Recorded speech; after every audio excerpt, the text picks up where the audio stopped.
Hello, welcome to the Brooklyn Rail's new social environment. I'm Charlie Schultz, the Rail's managing editor. Today, I enjoy the pleasure of being your MC for a conversation between Barbara Purcell, Chavisa Woods, Nikki Johnson, and poet Sheila Maldonado about the legacy and future of the Gathering of the Tribes. Sheila Maldonado will also read a selection of her poetry to close today's program. We'd like to thank the Dermot Company for supporting this week of the new social environment. You can learn more about them and the Rail's Hallway Hijack curatorial project with them through links in the chat. The Brooklyn Rail acknowledges that we are on the unceded territory of the Lenni Lenape, Canarsie, Shinnecock, and Munsee peoples.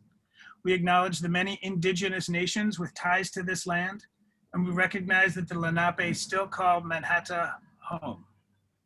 Finally, the Brooklyn Rail stands in solidarity with the uprising unfolding across the country following the murders of George Floyd, Breonna Taylor, Tony McDade, Nina Pop, David McAtee, James Scurlock, Jamal Floyd, Ahmaud Arbery, Rashard Brooks, Rhea Milton, Dominique Remy Fells, and Toyin Salau, and in response to generations of structural violence against Black communities.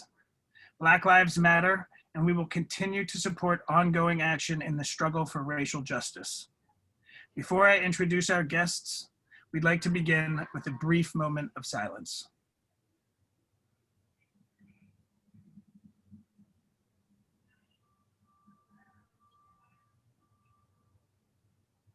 Thank you. Before I introduce today's guests, I want to read the mission statement of Tribes as a way of introducing the organization to anyone in our audience who isn't familiar.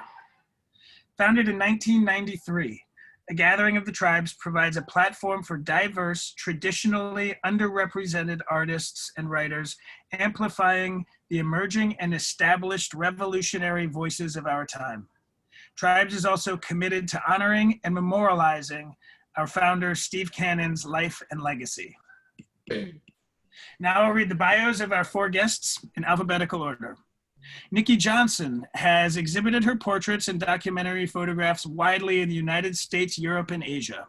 Johnson holds an MFA in photography from Rochester Institute of Technology, as well as a BFA from the Mississippi University for Women.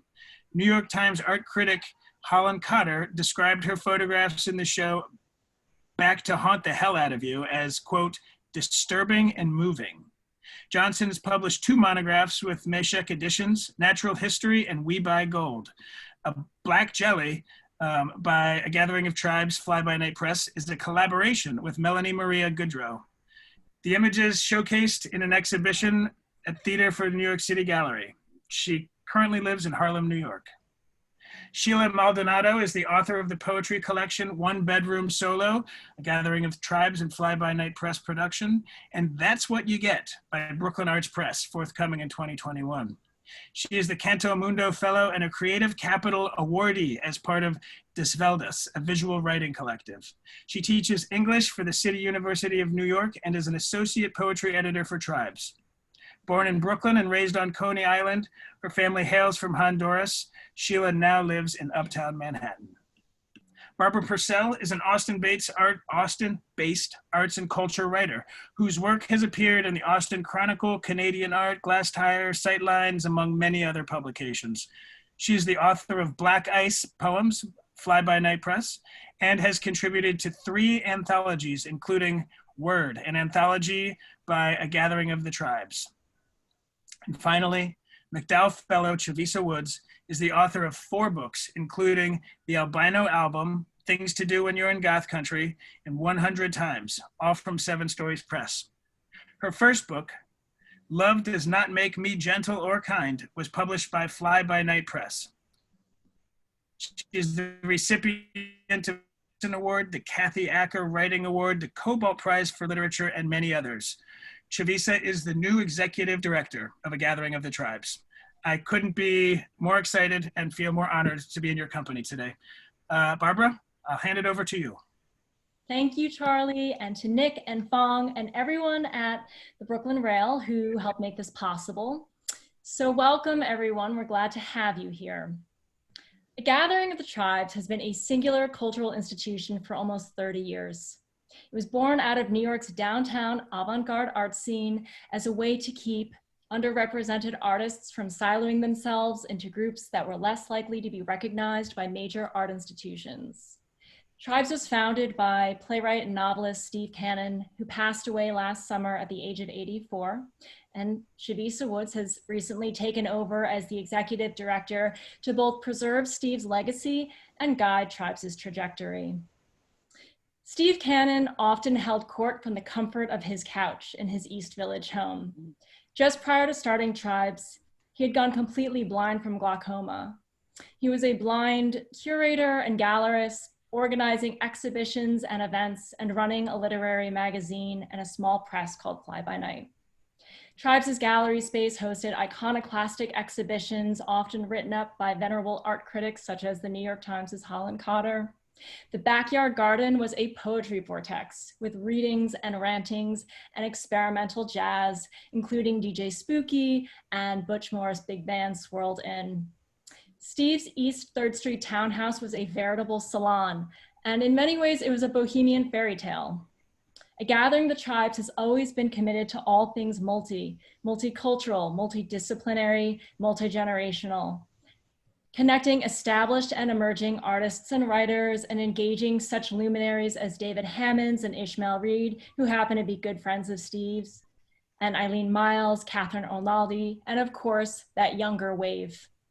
And now we look to Tribes' future. A newly revamped website has just been launched, including a magazine with a new team of editors. Quincy Troop is at the helm, Danny Schott, and Sheila Maldonado. There is a bi-monthly reading series, the Tribes Spotlight Series. And without further ado, today I have the great pleasure of interviewing Nikki, Sheila, and Chavisa, three immensely talented individuals who all came to Tribes at different points and have helped make it what it is. So I'm gonna jump right in with my first question to Chavisa. Who was Steve Cannon? That's such a huge question, and I think everyone would have a different answer. He was magnanimous, and that was part of how he kept the organization together and how he pulled people in from so many different schools, from so many different philosophies, so many different types of people. I think he was able to be different things to different people. He was, to put it simply, I think he was a genius, and I also think he was an emotional genius, not just an artistic genius. He was a professor at Medgar Evers College who was Sarah Schulman recently referred to him as an avant-gardian. He was sort of a downtown guru who was very interested in the avant-garde, in the cutting edge. He was a novelist who wrote this book that was an underground sensation called Groove, Bang, and Jive Around. Some people have called it the dirtiest book ever written. It was really, really filthy. And you should all check it out. It's an amazing read, but it's not for the faint of heart. And he was a teacher at Medgar Evers College. He was an avant-garde playwright. He was part of the downtown art scene. He was also, he was blind, he was Black, he was from New Orleans. He was one of 13 children. And even, as a Black man from a pretty poor family in New Orleans, he still got his PhD from the London School of Economics in the 1950s. No small feat. So he was determined to engage with the world in exactly the way he wanted to. When he lost his eyesight, he retired from Medgar Evers College and opened an art gallery, which is a really strange thing to do if you've lost your eyesight. He first started Tribes magazine unofficially in 1991, then incorporated a gathering of the Tribes in 1993. He owned a 3-story townhouse, started publishing the magazine because he said, there are a lot of different types of people down here creating great art and they're not getting into the mainstream publications. And he was determined to pull in those types of underrepresented artists and allow them to do the same thing that he was, live life the way that you want to. So he's like, other people don't want to publish these people because they're too leftist, they're too poor, they're too strange, their ideas are too radical. I'll publish them. Started a gathering of the Tribes magazine. After that, a few years later, he started the gallery where he literally just started showing art in his home. And then he just opened his doors for the next several decades and just had a completely open door policy. And a gathering of the Tribes became a gallery, a small press, a performance space, and an artist salon. So that's what Tribes was for many, many years. And Steve Cannon to me was one of my best friends, my mentor, and I think he was a mentor to countless artists. So that's Steve in a nutshell. Yeah, beautiful. Well, so my next question is to all three of you. I mean, everyone has an interesting story as to how they ended up at Tribes. So I'd just like to hear a little bit from each of you, how you found your way there. Do you want to start, Nikki? Sure. I was in a show. I was brand new to New York. I went from Mississippi to upstate New York and to New York City within a few years. So I didn't know anything about anything. And I was actually in a show in a gallery across the street from Tribes. And Susan Young, an artist, a Lower East Side artist and Tribes artist, said, you've got to come across the street. You've got to meet this man, Steve Cannon. He's blind. He runs a gallery. He's a publisher. He's a writer, all these things. He's literally across the street. Come on, let's go. She grabbed me by the hand. We walked out of that art opening and into Tribes and into the next decade or so of my life. There's Steve on the couch holding court. There's people draped all over the furniture like cats. It was incredible. It was probably about, I don't know, 6:30 at night, but it might as well have been 2 o'clock in the morning. It was fantastic. And there, there's poetry being read, and it's not even an event. It's just like, Friday night. It's all, it was incredible. And I sat down and talked to Steve. I'm Southern, so we bonded over that. But if she hadn't told me he was blind, I wouldn't even have known. He was so connected to everyone, and everyone was connected to him. And people just literally they gathered around him, just like in the title. And Sheila? That's beautiful. Thank you. I was born and raised in New York, and like any city kid, I sort of stalked the village and wander it. And I took a long time to get into the scene at all. I was just more of a school kid than I meant to be. And around 2003, I did a reading for Tribes. I was brought there by Paul Beatty, and I read with Lydia Cortez. And it took a while, and I didn't return again till like 2011 or so, when Tribes published my first book, One Bedroom Solo. And yeah, I was always sort of a little bit detached, and got in more towards the end, right as the building was closing, and we were kind of going through levels of loss with Tribes. And but I kind of felt grateful to have been there in any at moment and in any capacity, and just kind of stayed on the sidelines a bit and helped to organize whatever we needed to organize for the end there. And Steve, I love what you said about Steve as an emotional genius, Chavisa. I think like I met him through Paul, and he was like a father to Paul, and to a father to a lot of people. And so he was a father to me. He was, hilarious and ridiculous and got on your nerves. And he was just always nagging and picking. And, that's what I'm used to family wise. And yeah, he just knew what was up with you. And if he didn't, he'd make it up. So he was magic, and I'm glad I got to be part of it in the last few years of his life, and it was all quite magical. Yeah. And Chavisa? Yeah, I think I also want to let the audience know, because I think Nikki mentioned something that we haven't said explicitly. Steve lived on the couch. And when I say he lived on the couch, I mean he slept on the couch, and then he would have his dinner on the couch, go to sleep on the couch. In the morning, he would wake up, and when he woke up, all these interns would come in, and then his couch became his office, and he would conduct all of the business of a gathering of the Tribes from his couch. Because he went blind later in life, he decided that the world needed to sort of conform to him, and he wasn't going to learn how to adapt to the world blind, so he made the world adapt to him. And I guess that's the thing. I came to Tribes when I was 21 years old. I was living in an anarchist collective in St. Louis. I was a writer at the time and was doing slam poetry. And I just remember St. Louis was a little violent. There felt like there was a glass ceiling for a person like me. I'm like a punk, queer, like avant-garde weirdo writer, and I knew in St. Louis probably all I'd ever be doing was like working at a coffee shop or something. People, it was very conservative around like 2000, 2003 at the time in the Midwest. I think it still is kind of. But when I came to Tribes first from St. Louis just for a few days to interview with Steve, because a writer I knew had told me there's a writing residency at this arts organization called the Gathering of the Tribes, where you can live there for free in exchange for work. So I was interviewing for what I thought was to be a writer in residence for a year. It turned out to be a little less formal than that. The first thing Steve asked me was to describe the art on the wall. And he told me basically I was going to be his eyes. That in the daytime I would work for the gallery and small press, and then in the nighttime I would go around with him to different art openings, and I would my job was going to be to describe the art or go to readings or plays and tell him what people were doing because he was blind. And I accepted. I'd never seen any place quite like Tribes.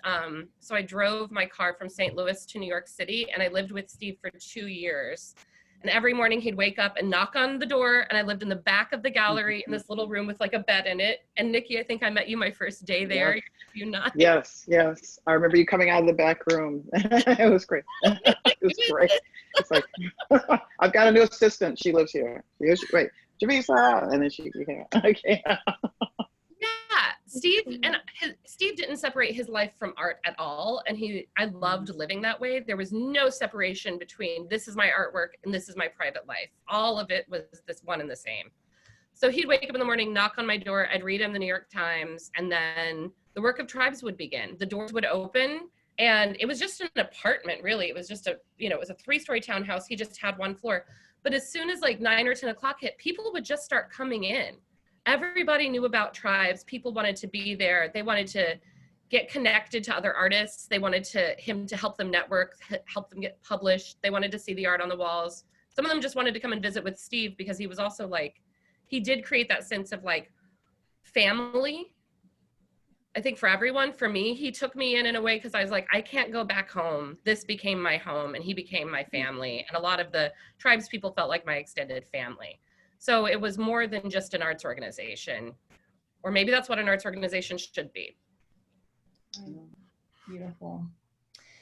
Yeah, so I'll just say real quick, I came to Tribes in the summer of 2000. There had been a poet, Lester Affleck, who was affiliated with the organization, and he had passed away a few months prior, and Tribes had a memorial page posted, and several of his poems were up there, including a poem that was just 1 sentence. The title, I think, is longer than the poem. It was Jazz Musician Talking to Redhead in Corner. And it's just, hey, baby, let's spend 10 days in a cage together. So I somehow came across this memorial page and just, I loved the poem, and I called up Steve and introduced myself, which is one of the things he always insisted upon when you came into that space. And we instantly connected on the phone, and I marched down there and interned for him. And he became a mentor and friend and everything else, a father figure and all those good things. So I completely can appreciate what Chavisa is saying about that. Just very multifaceted and family style way that was all about Tribes. Okay, so, the 4 of us came at different points to the organization, and I'm kind of curious about who were some of the artists and authors that you encountered as your point of entry, and then who were some of the heavy hitters that have come out of Tribes? So Sheila, let's start with you. I know that you had mentioned 2014 as being kind of a pivotal moment for you, or more involved moment there as Tribes was transitioning to its new space. Steve was transitioning to his new space. Do you want to talk about that at all and some of the people who were around at the time? Yeah, that was the year that Steve had to leave the building where Tribes was for 20 some odd years. And it was just a crazy year. But we did manage to put together a kind of a celebration of Steve in April of 2014. Mariposa, who is a tremendous spoken word poet of the city, one of the many people, who adored Steve.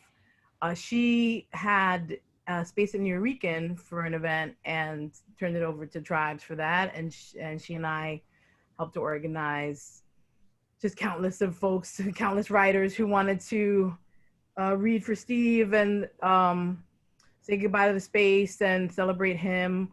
It was musicians, it was all kinds of people. John Ferris was there. I remember calling John Ferris. That was a special highlight for me. He's just a legend of downtown. And, you know, I collected emails and names of all these folks that I'd heard about but hadn't read or hadn't seen in a long time. Of course, John Ferris didn't have an email. It was a phone call, and it was awesome. It was like pretty, he was like, okay, yeah, bet I'm there. Like, it was really pretty basic, cut and dry. It was an easy sell, yeah, to get plenty of folks there. Paul was there, Papaleta Melendez. Boy, it was just a list of so many. Patricia Spears-Jones. Who else? It was the flyer. I have to look at the flyer. But it was about 30 people reading, but hundreds more there at Nuyorican to celebrate them. Nuyorican and Tribes were definitely kindred institutions for a long time. And yeah, that was like sort of you know, for me, the place where I got to meet all these folks, like I say, who were legends of the village and legends of downtown, and like in person, you know, have them be annoyed by me because I didn't give them longer to read, that kind of thing. I was the clock, you know, I was the timekeeper, and yeah, it was a lot of folks, and some people who, you know, were mad they didn't get to read and such. I was like, you know, Steve actually called the shots. I was just, you know, enacting his will. So it was beautiful. It was a beautiful thing. And it was a moment where you really saw the power of Tribes. Like, you know, how many people he touched. It was endless. How many people knew him? How many people were aware of him? And eventually, you know, last year when he passed, I mean, there were 2 tributes, again, like outpourings that were so tremendous. I'm still like in shock and awe off of that. It was, yeah. So that's, you know, how Steve educated me, like seeing all the people he touched and, you know, yeah, like who he could attract. It was just crazy.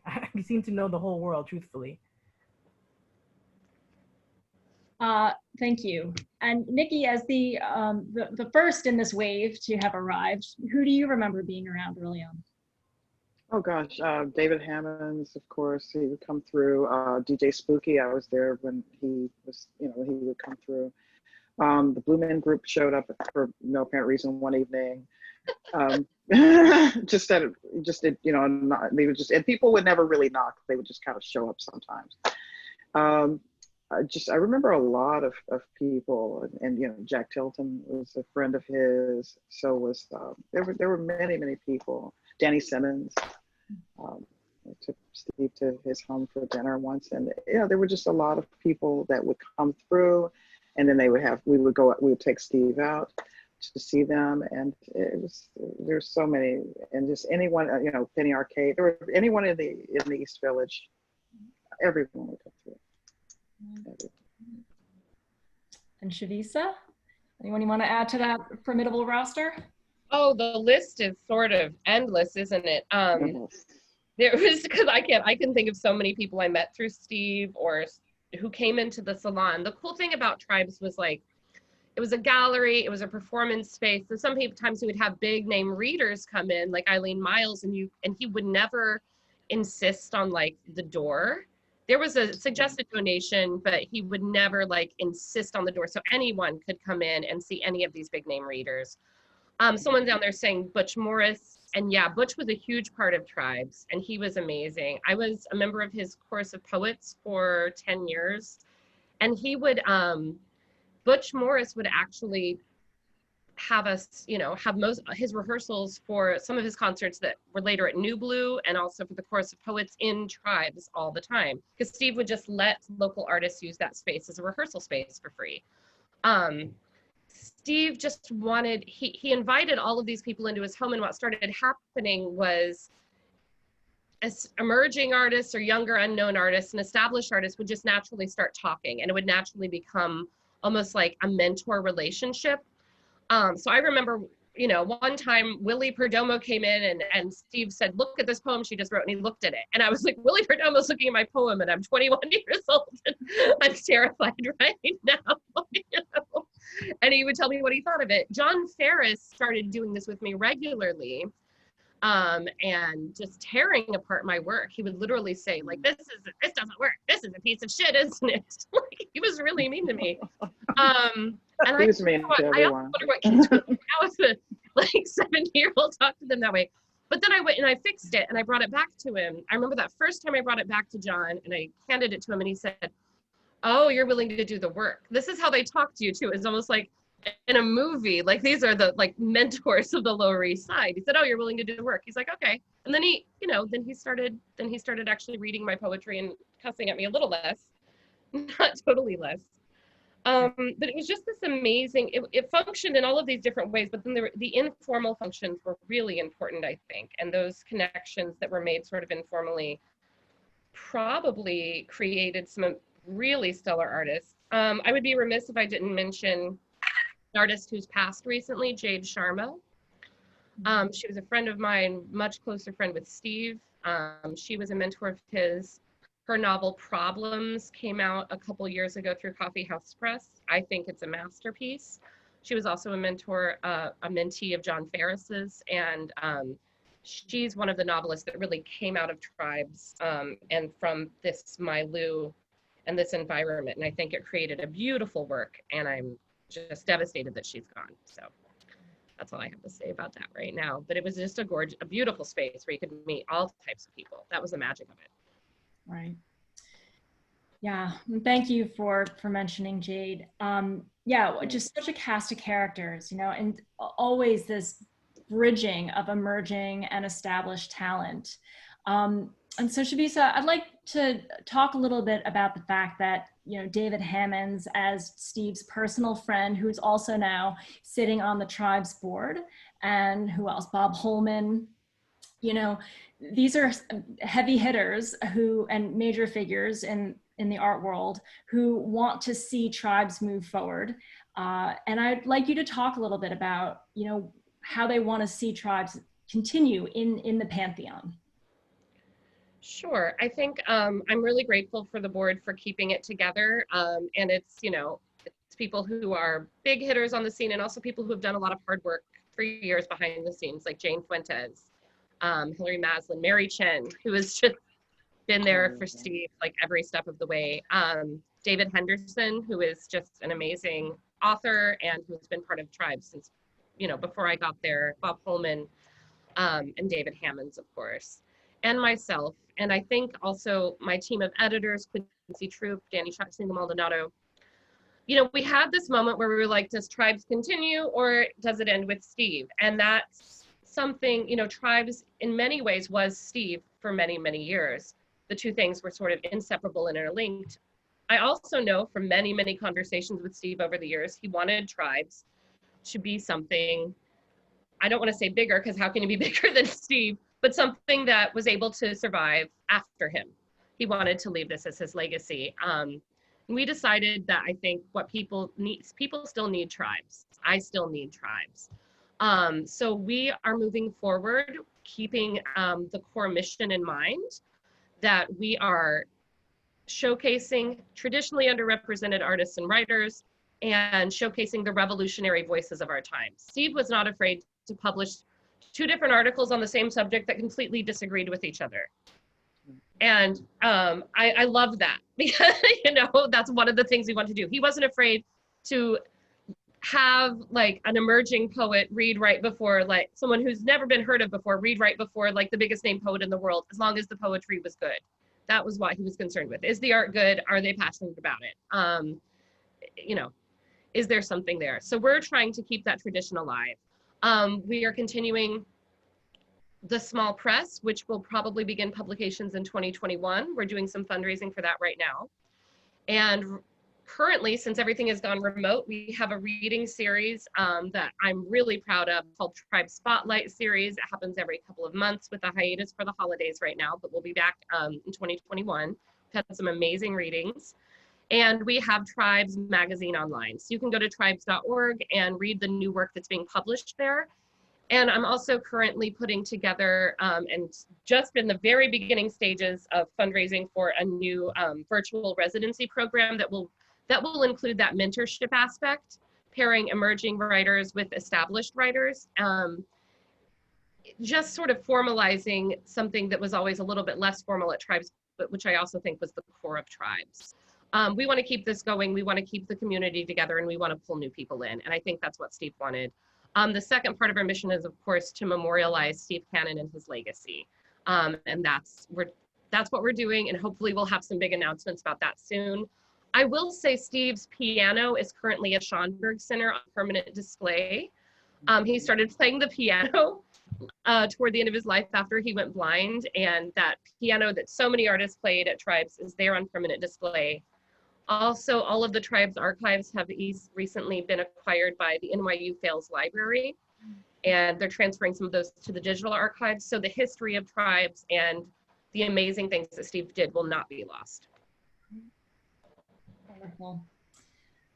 So Sheila, my question to you about being one of the 3 new editors for Tribes Magazine, what are you looking for? I know that you're in the process of recruiting new writers, and what kinds of things is the magazine looking for at this point? Well, yeah, there's 3 of us, so we all have 3 kind of different tastes, honestly.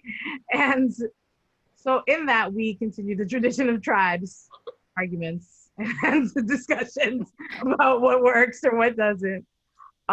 Quincy Troop is the head editor, and he's Steve's contemporary, and so what he says goes, really. Like, he's the main guy, and it's great to be able to talk to him and just be deal with the wealth of knowledge that he brings to like collecting writers. He's just done everything and known everyone as well. He's a Steve in a way.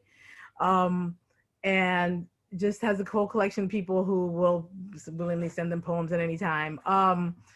Danny Schott also is a tremendous editor, edited Long Shot Forever, which is such a foundational magazine of downtown. And so to me, it's been an education. It's also been some fights, but like, you know, they just have their own taste, their own friends, their own groups that they're interested in, and as do I. And we bring all those tribes with us, basically. You know, Quincy could say he wants a perfect poem. I say I want an imperfect one. So it's a discussion, really. And I look forward to those. That's when I get to define what I'm interested in. They get to define what they're interested in, and we kind of have to meet in the middle. So it is a range of stuff. It's always going to be underrepresented folks. It's always going to be people of color in there, like as if they weren't outside of things, but very much a part of the fabric of Tribes. Like, it's not, I'm interested in diversity as a given, you know, not just a thing that's an addition. That's why I had to stick to Tribes, why I was attracted to Tribes. It's not like lip service. Right. So yeah, it was important that Steve was the one who founded it. He's the one, you know, like, he defined that, and that's what it is. A Black man from New Orleans meeting the world in New York. Like, that's what, you know, the magazine should be. And so yeah, so I think we try to continue that. So it's going to be really varied, and it's going to be folks who are maybe new to you. They might not be new to writing, but they may be new to you because, you know, people still seem to believe that that there's only like 5 places to send work to. Maybe because they pay, maybe because they have a name in those ways. But we all know that every one of these places is dealing with these issues of representation that have been in the fabric of their founding forever. So, you know, I'm exhausted by that. I think there's many places to go, and the Tribes is one of them. So that's what I'm interested in. New voices because they're of color, but new voices also because they're not heard, because they don't fit a certain aesthetic, because they don't fit a certain like attitude or mode. And so I feel like that's why I was at Tribes, because I didn't feel like I fit anywhere. I felt not really academic, not really spoken word, somewhere in between all those things. And so that's what I'm interested in too, someone who kind of falls between the cracks a little. Right. I love that, diversity as a given. It's great. Yeah. So I'd like to transition into our slideshow with this next question, which is geared toward Nikki, who was Tribes' in-house photographer for 10 years officially, and has photographed Steve thereafter at all sorts of events. Well, Nikki, what are some of the more interesting exhibitions or events, just happenings, that you did photograph over the years? I think that we had everything from a group that we had an outside garden. Tribes was a huge, it was an interesting space with a winding staircase that went down into a garden, and someone actually hung an amazing. It was supposed to be about the concept of museums in general, but they created something, a piece that they hung from a tree, and it literally had museum on it, and they set it on fire. And this is the middle of the East Village, in general. And, everything, and we had some of everything. We had the David Hammond's piece on the wall. We had Steve playing the piano at any given time. We had just all these incredible things that would tend to happen. And a lot of it was unscripted. I don't believe anyone had discussed setting it on fire or asked about setting it on fire. It just, it was the artist's desire, but it was this incredible happening. And it's a collision of amazing people that would come together, and it would be so many all-nighters. It was, the couch was a very crowded couch, and the front room was very crowded. But we had everything from anything could happen, an impromptu jam with a punk band, to just an incredible, peaceful, meditative retreat. I was with Steve when someone came by and gave him acupuncture. He was a Tribes goer who just said, "Steve, try this out," and Steve was into it. And all of the art that we had on the walls, Steve, if it was a sculpture, he would engage with it tactily, he would touch them. But, all of us, would describe to him what the pieces were. And it was an amazing way of engaging with someone and talking about art, and that this is something projected onto the piano, or this is a large painting that covers the wall, or these things. And, in that way, he saw it. He saw it. Just as he saw us there with him. Right. Okay, so does anyone just want to be a little spontaneous and speak to any of these images that are flashing by? This group story. The group, Nikki and Senpei. Yeah. I think Senpei and I were probably the only people there, maybe one other person, and it was just, they just came in and they stayed in character. They did not break character. They said nothing. So we had to tell Steve that the Blue Men's group were here, and they were just kind of moving around. He's like, "What are they doing?" I said, they're kind of just looking at things and moving around." And one of them kissed Senpei on the cheek and left a big, giant blue painted lip print on her cheek and her forehead, of course. And they just did this for about 20 minutes, and they just left. They never broke character at any point. It was like, I think it was like 9:30 at night. They must have been after a show, and they just kind of came in, and then they left, hung around and left. In my mind, someone just told them about this amazing, crazy place called Tribes. I mean, it was just known. It was just a vortex for the Lower East Side. Yeah, totally. That's so amazing. And so weird because Steve was blind and they're mimes. Yeah, the irony. It was an intriguing combination, but it worked. It worked. There's Steve playing the piano. So this picture, I don't know who took it. I did. This was after the move. And so this is not the original Tribes space. Steve was evicted from Tribes in 2013, 2014. It was a long process. And he moved into this space on 6th Street. And those signs that you see above him, introduce yourself, over and over, that happened originally many years before this young artist who Steve could be really pushy. If you were friends with Steve, unless you were of some really high stature, you worked for Steve. Even after I quit working for Tribes, when I visited Steve, no, everyone here can attest, he put you to work. He's like, send an email, get me a coffee. Do I need cigarettes? No, you don't. Get them anyway. He would put you to work. I think it took me 5 years before I got up the gumption to say, like, I can't do that right now, ever, to Steve about anything. But as soon as you'd walk in the door, he'd also start forcing you to introduce yourself. And he'd repeat, introduce yourself, introduce yourself, introduce yourself. He'd say it several times in a row because he was saying it to multiple people, usually in the room. So he's telling everyone to introduce themselves to everyone. And this artist who he was kind of picking on, this younger artist, because he could be really pushy with him. And he kept being like, you're not networking enough. You're not doing all this stuff. Like, made these signs one day. And he said it was part of his art exhibition at Tribes, and just hung it over Steve on the couch. Yeah. And it was like almost little like word bubbles above his head. But Yeah. Steve loved it. And they just became part of Tribes forever after that. Right. Anyway. Yeah, this photo was taken, I took this about 6 months before he passed away. And it's funny, when I look at this photo, it's just his voice that I hear more than what's going on in the image, and saying, you know, demanding that you introduce yourself. You know, there are just countless stories and legends, like this Blue Man Group photo is a perfect example. I think there's a letter in the slideshow. Charlie, I'm not sure if you can pull that up, but I would like to just briefly share the backstory from the Queen of Denmark. So Steve sent me and spoken word poet and Nuyorican slam champion Justina Mejias to Denmark in the winter of 2000.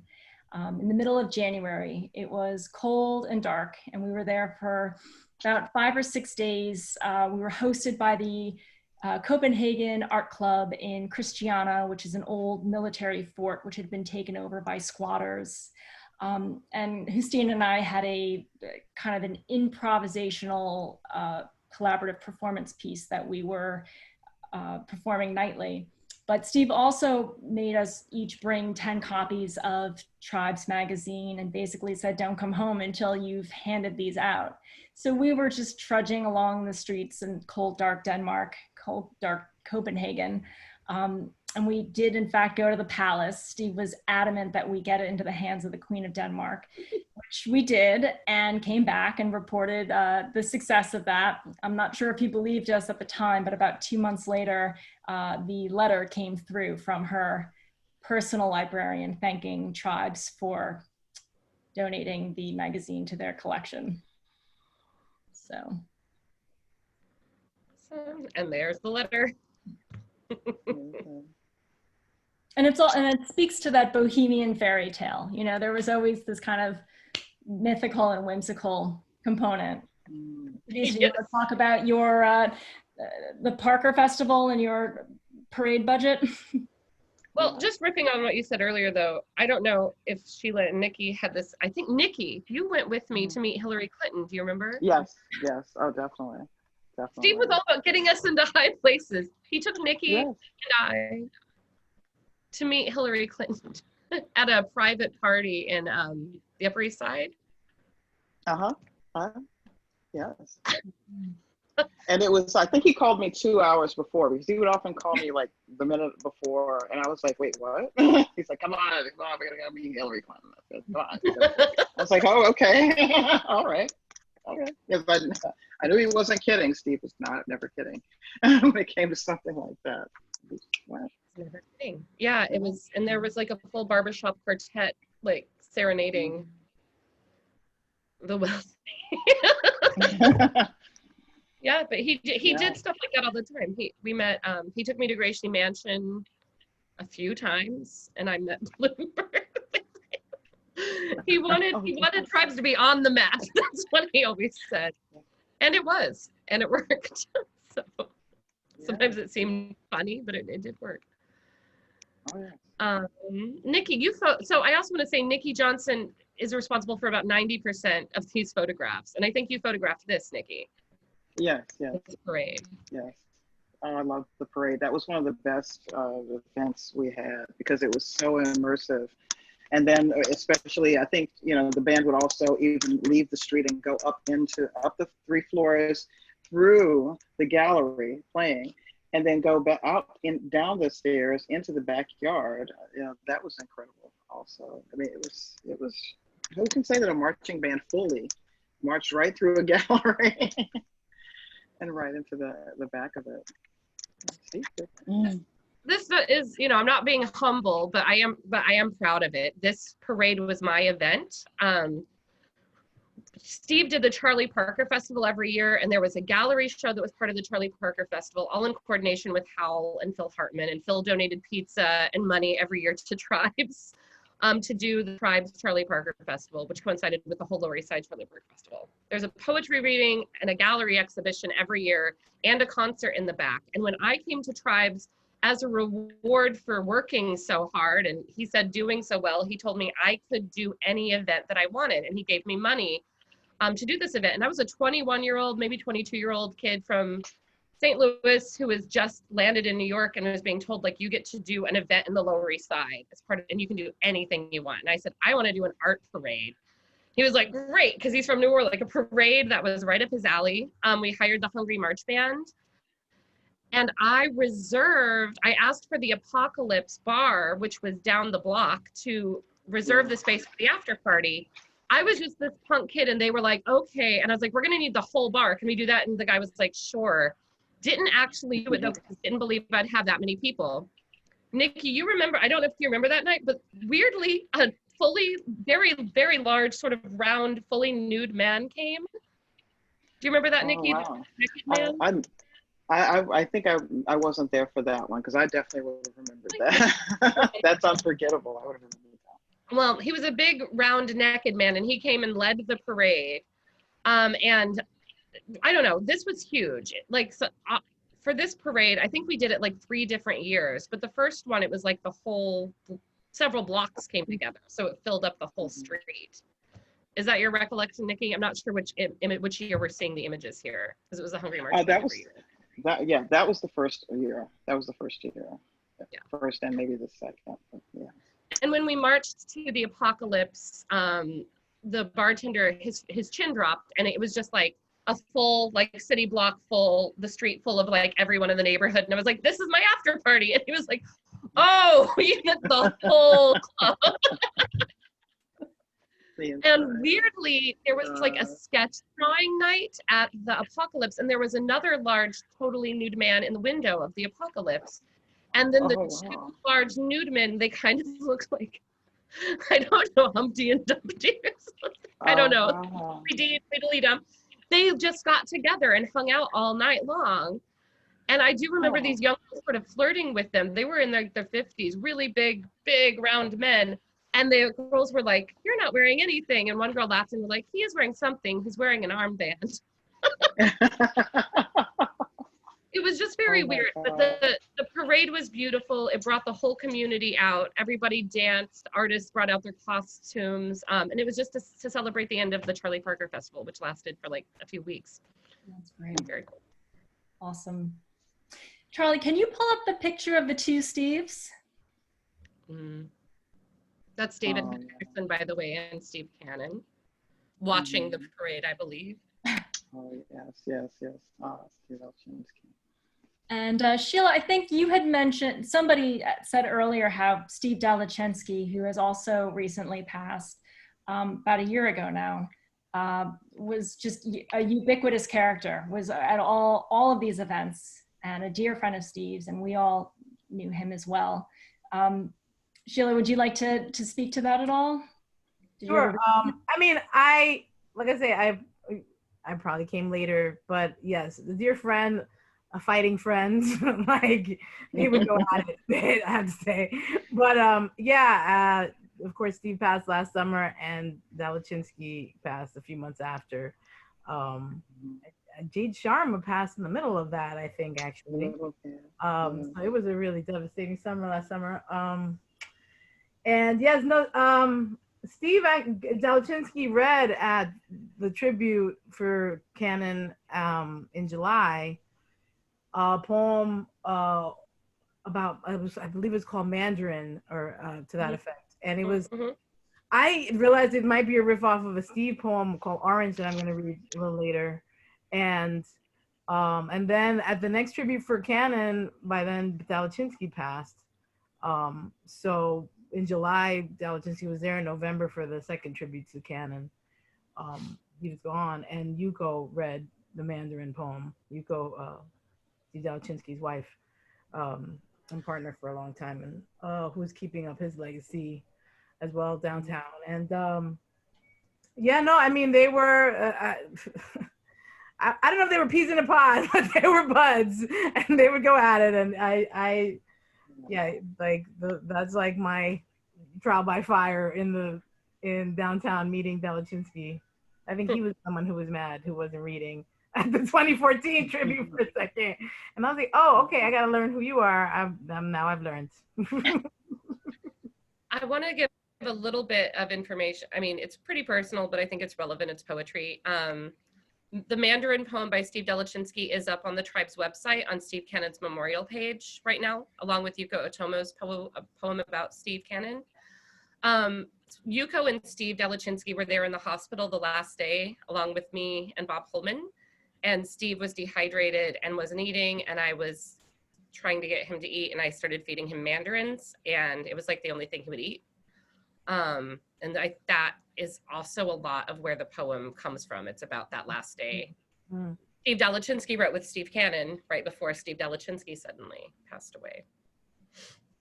And I know Nikki was also good friends with both of these men. Yeah. Would you like to share anything about the two Steves or Steve D?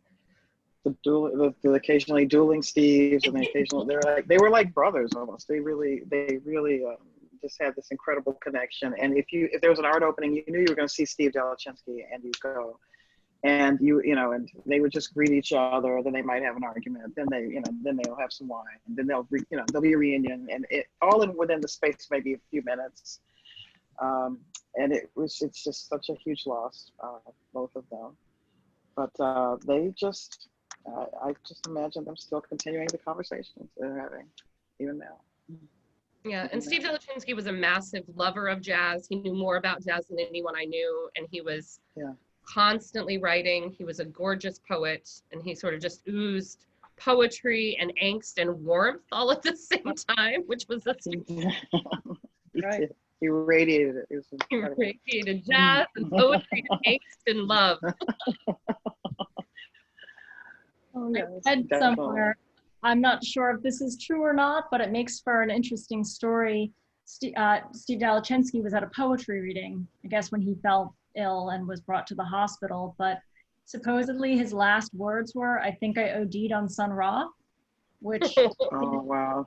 Perhaps the most interesting, one of the best final words I've ever heard.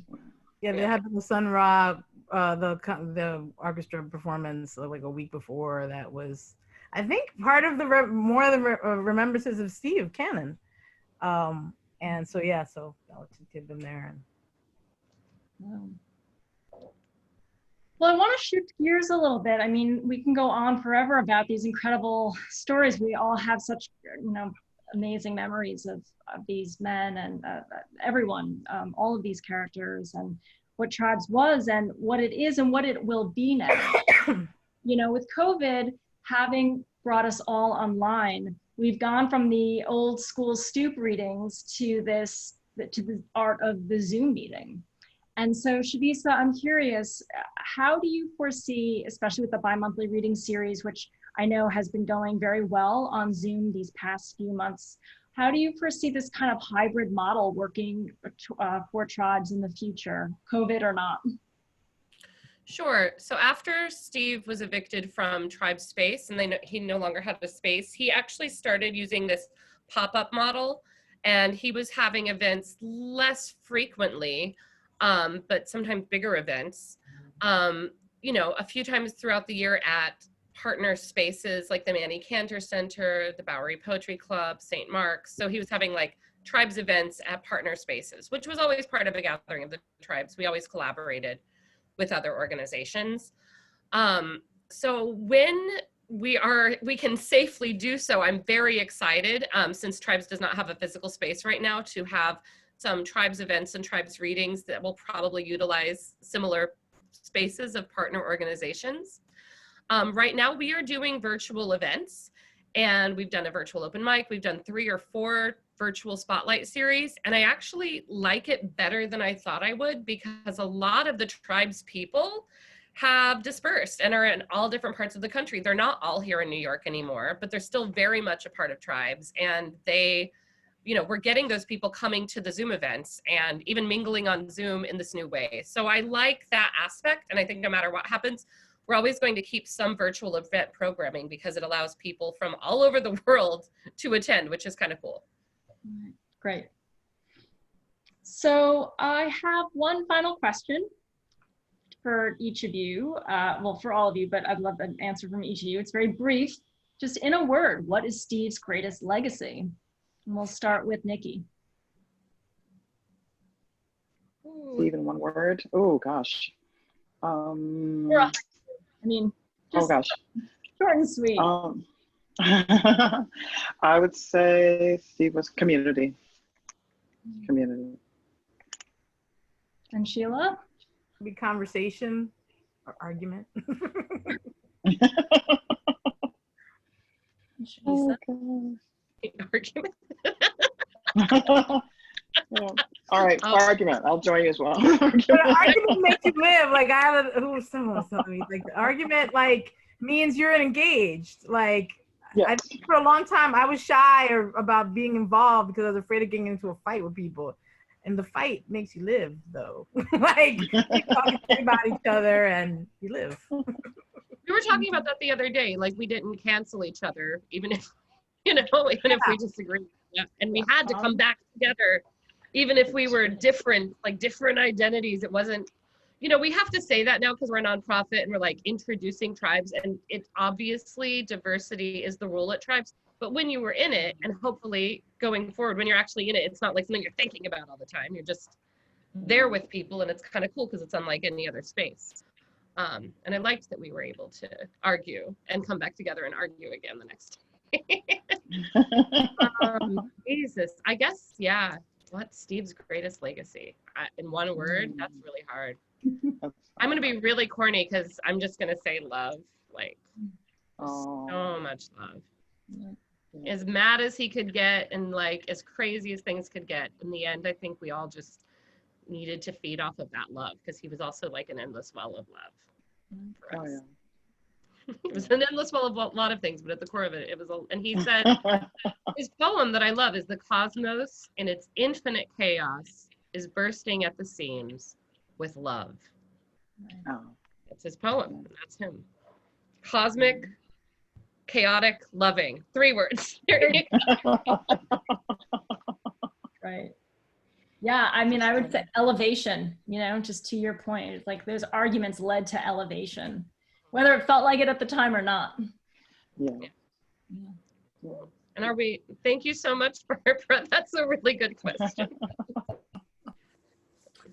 Well, thank you, thank you so much for your, for participating. And I think, Charlie, well, in fact, I would like to talk about a call to action. I know, Chavisa, this was very important to you. Do you want to get into that, or should we each just discuss a little bit about? I think we're going to open it up to Q&A, but I see that the Brooklyn Rail has been doing an amazing job. Thank you so much for sharing all this. We would love for people to submit new work. We are looking for fiction, features, and poetry. And there are different editors for each of them, and their submission guidelines are on the website.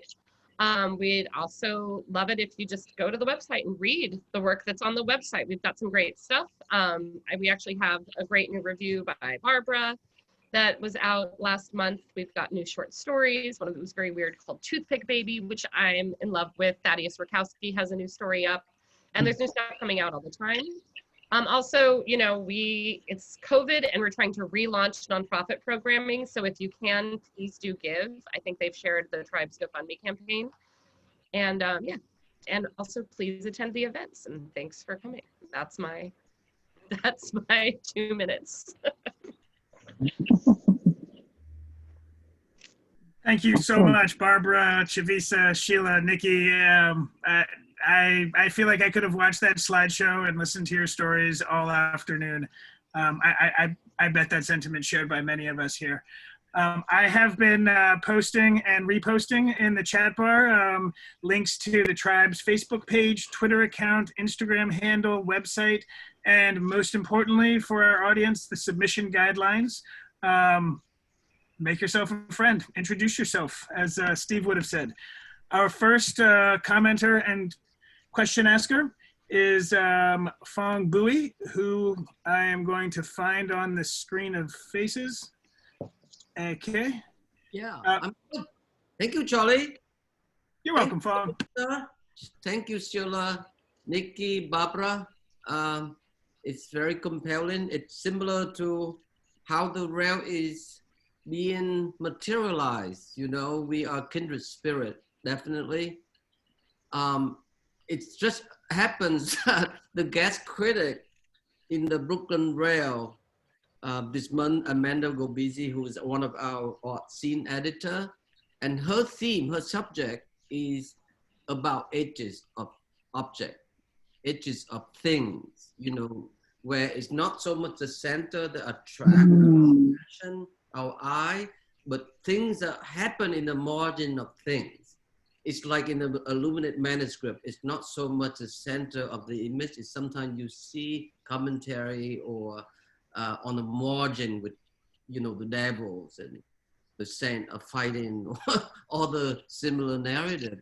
So it is about the margin, which we once identify very closely as counterculture. You know, counterculture is so important to culture because it stands up against the mainstream culture, which is all about consumption, about spoon feeding, about soundbite information, not knowledge, not lived knowledge, which is also, if you don't live your knowledge, you will not have wisdom. And I think this is what, you know, strike me so much about what you all say about Steve, who I had the pleasure meeting several times, but the first time I met Steve was when I was invited to be on the show, a group show. It's called Cross Cultural Gems. Believe it or not, I still remember. It's 2002. Because it was curated by the great painter, a good friend of mine named James Little, who's also an old friend of Steve. And it was allowing me the whole entire day, making this incredible ephemeral work site-specifically. So I spent the whole day making the work there. So of course I remember drinking a lot of coffee, smoking maybe 2 packs of cigarettes with Steve. And at the end of the day, we have silver rings together too. So it's exactly the spirit that you were describing. And then I was included in the magazine, you know, I think once, maybe in 2006, the guest critic or the guest artist of that month or that issue may have been in September was Bob Witts. So this is so important. The idea of having invited every issue, different editor, art editor, or that's how the guest critic page in the rail came to be it. You know, so I learned should pay attention in things in the edges. It is very vital to keep that edges alive and thriving. So what's my question? My question is very simple. What can we do to support you further beyond this lovely, important conversation? And if you have concern, you know, about funding, I think we can help in a way to spread it around. People beyond the rail, we all struggle together, but this is the time in which we definitely should come together and work together. It's not about compete against each other. I think that old model, old idea is dead, that you are here, I'm there, we are competing for the same grant, same funding, is over. I think COVID have proven that art and humanities, the arts and humanities is vital. It's more than just helping us heal. It's a beginning of a new era. And I think this is very important that we begin to see it as such. So I don't really have a question, except that I thank you all for what you do. And let's just collaborate together. Thank you so much, Fong. Thank you. Yeah, I think, yes, totally correct. The old model has actually been, you know, defunct for a while, but people didn't realize it. And now we're realizing this has never worked. It's not going to work even more going forward. And just thank you for your collaboration, for being a partner of Tribes for all these years. And I hope that you will continue to be as we move forward into the future. We love the Brooklyn Rail. And I think if artists don't stick together and engage with each other, what else do we have? We have to have each other, you know. Thank you so much. And I just want to ask, you know, to help us just keep engaging with the art and the artists that are part of Tribes. And we'll keep engaging with your artists as well, because there aren't sides to this. Thank you. Back to you, Charlie. Thanks, Fong. Thanks, Chavisa. I want to just take a moment in the chat by Sheila Castillo, who writes, "It was heartwarming to be here today. I will definitely spread the word of Tribes, and I will also educate myself more on this community." So I just wanted to share that in real time. This is what it looks like spreading the community. As did Shaylee, one of our audience members sent in a question but had to leave early. So I will read this question on their behalf, with the caveat that this talk, like all of our talks, will be archived in its entirety on YouTube. So the question asker will have the opportunity to hear your response. The question is, you mentioned Penny Arcade, another LES figure, and Tribes makes me think of her project, the Lower East Side Biography Project, and its goal as, quote, stemming the tide of cultural amnesia. I'm curious what that means to you as it relates to Tribes. What are some of the ways you all would like to fight against this idea of cultural amnesia?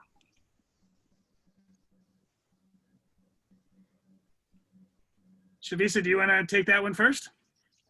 Or I was stepping back to see if Nikki or Sheila, do you have an immediate response to this?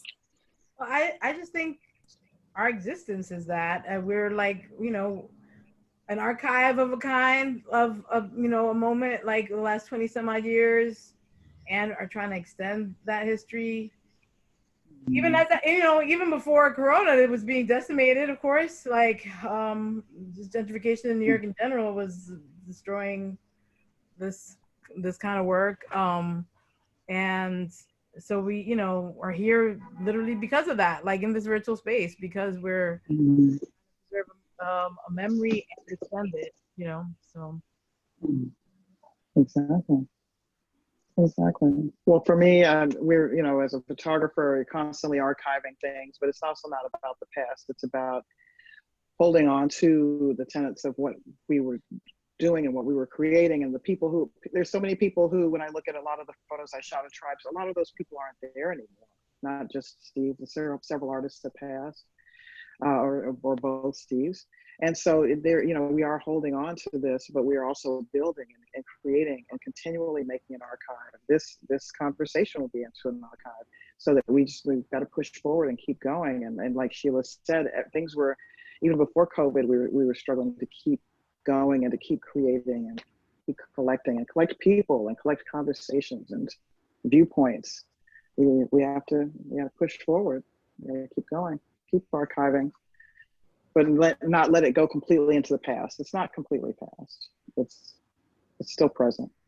It is for me. I want to say that about New York in general, you know, constantly, the death of us and the death of art and the death of, it's just always way premature. Yes. Right. We have to be tenacious, and I think especially like when you're a marginalized artist at all, like capitalism and people with, you know, certain amounts, I don't want to say privilege, but more power than you, like, and you know, figure out, let's kind of rewrite the story all the time and rewrite your story and try to take your power away from you. And it's about being tenacious. It reminds me of a story of something Steve did. David Hammonds had installed that wall at Tribes with that red wallpaper that you see and the wire and the hair. I think you had images of that, Charlie. That was a wall that he painted at Tribes. It was a permanent fixture of Tribes. And it was part of Tribes, and it was very valuable piece. I think it was worth close to $1 million. When he moved out, when he got evicted by the landlord, he said, okay, I'm moving out, but I'm taking the wall with me. She said no. He had a company come and literally remove one of the main walls of the apartment, and he took it with him. That's tenacious. That's not allowing them to rewrite your story or to take your power or to take your art away from you. You can evict me, but I'm taking the walls with me. I think that's the attitude that we have to have. We have to hold on to what's ours. Yeah, Yeah. definitely. Definitely. I also think just, things like Zoom also help so much for people, the artists of tribes who've since dispersed. I myself now live in Austin, Texas, and it's been great to reconnect in this way. And I do hope that even in a post-COVID world, quote unquote, whatever that looks like, we will still take advantage of this hybrid model so that I can feel as connected as I did when I actually lived in Manhattan.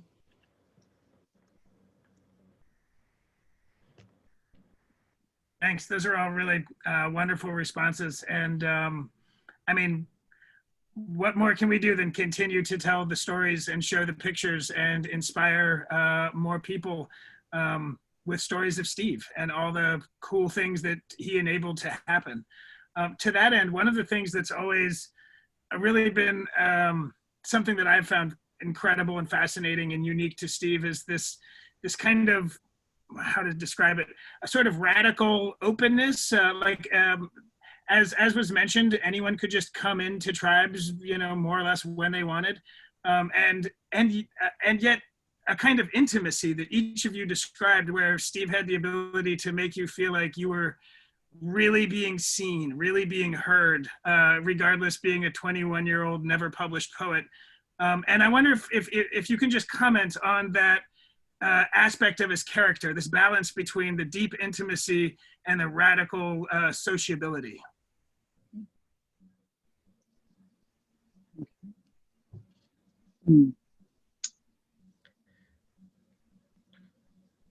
Yeah, there was something like I say, I mentioned before, kind of magical. It was a thing that Chavisa said about his emotional genius. There was just something super intuitive and like you can see into you, really. And yeah, I'm sure he had that before he lost his sight. And I didn't know him. Actually, I didn't know him before he lost his sight. So yeah, I think it was just, like I say, out of the character of Steve, that intimacy that I like barely even knowing him. I don't know. Steve could make you feel as if you were the only person in the room, even if there was easily 70 people there. He could talk to you in such a way that you felt heard and included, but he also wanted to know your story. He genuinely did. And he would always remember, he could go by your voice. He typically remembered, who everyone was, and pick it up right away, and what your backstory was, and what your forward story was going to be, and what you wanted, and what you were about. You could see right through to you. And he collected people. He was a voracious collector of people, as well as books and art and music and everything. I think also that first photo in the slideshow, I can still feel the weight of his hands on my shoulders. That was such a Steve thing, where you sort of guided him around, and that photo to me is just, he was running, as I said to Chavisa, he was running the show, but he trusted you to lead the way, so that intimacy and that sociability, there was a vulnerability that I think brokered those two distal poles that made it so unique. Oh, yeah. Yes. There's a photo that I shot of Steve. It's the black and white photo, actually. And Steve mostly had his sunglasses on most of the time. But for that one rare photo, and he knew I was shooting him, he took off his sunglasses. And I felt that he saw me. I actually physically felt, for a split second, I was like, oh my gosh, he can see me. And it just, the idea of him being blind is really, it's something you forget within 2 seconds of meeting him, actually. But I forgot in that moment, and I had known him then for a couple of years at that point. And that's that. It's speaking on intimacy with Steve.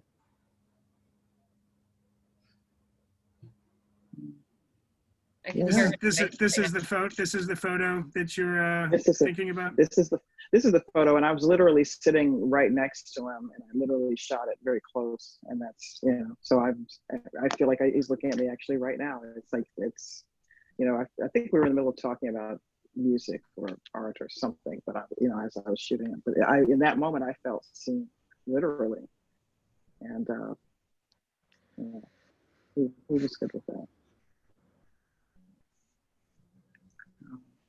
I love that photo. Barbara. Steve and Barbara.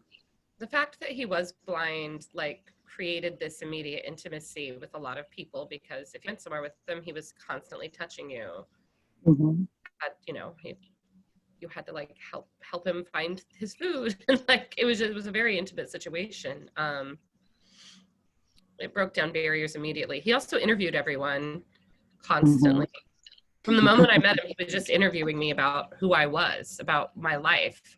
And he was so smart. He could, I think he could relate to so many different people, because he just knew so much about so many different things. Like, when I woke up at 8 in the morning, he'd have me read him the entire New York Times, but like every section, you know, the business section and the arts section. And when I first met him, he asked me, what do you know about physics? What do you know about economics? What do you know about world history? What do you know about literature? And it was sort of like, pick your poison. What are we going to talk about? I can talk about any of these things.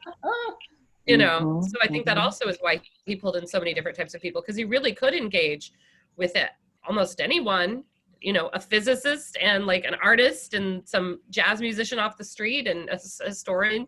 He could engage with them equally. You know, that was also part of it. Good. And he was a lot of fun. And he allowed anything to happen. There were really very few rules, for better or worse. A lot of stuff happened there. And the smoking, lots of smoking. Oh, yeah. Cigarette smoke everywhere. Anyway. Everywhere. Thank you all so much for all the generous stories you've told and the time that you've shared with us today. It's really been a very moving and meaningful set of time. Okay, so next we are going to transition to the last segment of our broadcast today.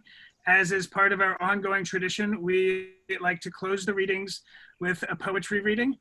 Today, we're going to have Sheila Maldonado close out today with a selection of her choosing. Sheila, would you just let us know what you're going to read before you go into it?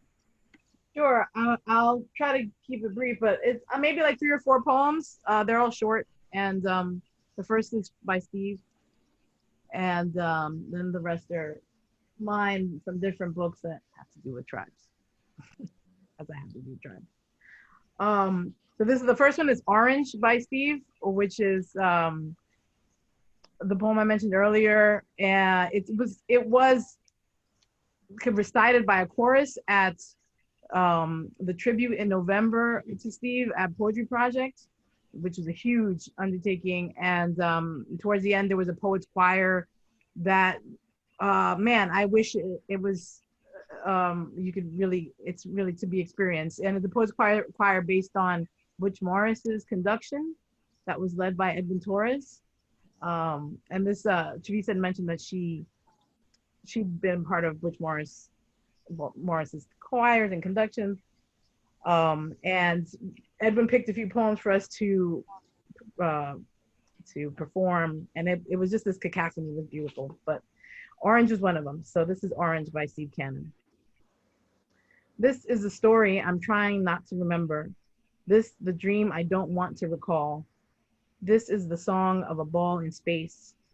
This is the poetics of nations, religions, and cultures, and the way we look to us all. This is the individual constantly searching for freedom in a world stumbling through anarchy and chaos. A cosmos that's indifferent to human actions and the way night turns to day. This is a cacophonous symphony of telephonetics and photos. This is the ecstasy of spirits, transparent shapes like shadow dancing around the light. This is a dream I don't care to recall. This is the carnage that gave us the orange, like the evening that brought us the dawn. Mm. That was also in Aloud, like the first big anthology. That were the big anthology from Puerto Rican poets in the 90s. I'm going to read from the first book, One Bedroom Solo, that I published with Tribes. Just a quick one called Waterway. I walked until I found a way around the winding gates of road blocked riverbank. I thought about the idea of a sound. I reached into a tree and gave a yank. The leaf of memory was odd and foul. I tossed it from me. It did not fall far. I sat at water's edge and smoked a vowel, the way my ancients used to write a star. Here you have to work to get to water, the trip each person takes, subject to change. Of the detour, I've become a daughter, a path of song as true as it is strange. Just as it seems my spirit starts to stray, the music of my steps creates a way. I'm gonna read one from the Word Anthology. Barbara's in it. I'm in it, just a bunch of the folks are in it. Came out a few years ago. You Spanish. You Spanish? Is this the face of a tongue? You Spanish? This pasty winter olive, this summer hash brown, the color of a language. You Spanish? Do I have a tilde for a mustache? An accent for a brow? This head of dark waves, the hair of an idiom? You Spanish? Is this swarthy pupil, this cold stare, the eye of speech? You Spanish? When I open my mouth, do you hear a dusk of vowels, backward, brunettes? Yeah, you Spanish. Don't understand a word you say. And the last one I'm gonna do is from a new book of mine that's coming out, and the announcement of it is today. Actually, there's a pre-order of it happening. The cover's released today, online with Brooklyn Arts Press, and this is from that book called That's What You Get. And Nikki shot the headshot for it. It's still a Tribes affair in a lot of ways. So this is called Temporary Statement. I am not poignant. I am losing nuance. I beat you over the head. I am cliche. I am a caveman, cave woman, a cave. I am not genteel or radical. I am pissed. I'm not always specific. I am beat. I am losing steam. I leave image with image and word with word. I take too many pictures. I'm literal as fuck. I bully my way through a text. I barrel my way through. That Neanderthal thing again. I resist understanding. I understand because I resist. I've forgotten how to break a line. The line breaks me. I use I too much. I do get that the I on the page is still not me. I do get that. I don't know if you get that. I don't know who I am in this time. I've lost a great love. I'm suffering a terrible leader. I don't know where to turn or who to be. I'm looking for my days to reacquire some rhythm. I can't be kind in the morning. I can't be kind. I am mourning. I miss touch. I miss conversations I had in the past. I miss the conversation I had with my past. It is leaving me. I don't mind erasing. I want to know who to address though. So that's it. Thank you so much. Oh, thank you. Honored to. Thank you so much, Sheila. That was a really, really warm reading. And thank you, Chavisa and Nikki and Barbara, for all coming on the program. It's really just been wonderful. I don't have more words for it. And thank you all who tuned in today. I hope some of you will please join us tomorrow at 1 o'clock for what will be our 5th Rad Poetry reading. This one organized by Ann Waldman and Vincent Katz, with Laurie Anderson, Sherwin Bitsu, Andre Kadrescu, Wayne Kostenbaum, Julie Patton, and Patrick Pethybridge. going to be exciting. And now everyone is welcomed to unmute themselves and say farewell and thanks on your way out if you'd like to.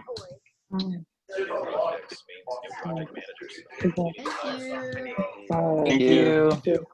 Thanks, Nikki. Thanks, Sheila. Thank you, Thanks, Chavisa. Thank you, Barbara. Thanks, Barbara. Thank you, Sheila. Thanks, Thanks, Nikki. Thank you, Thank Nikki. you. Thank Thank you. you. Thank you for beautiful reading. Thank you, Barbara, for a wonderful mediation. Absolutely.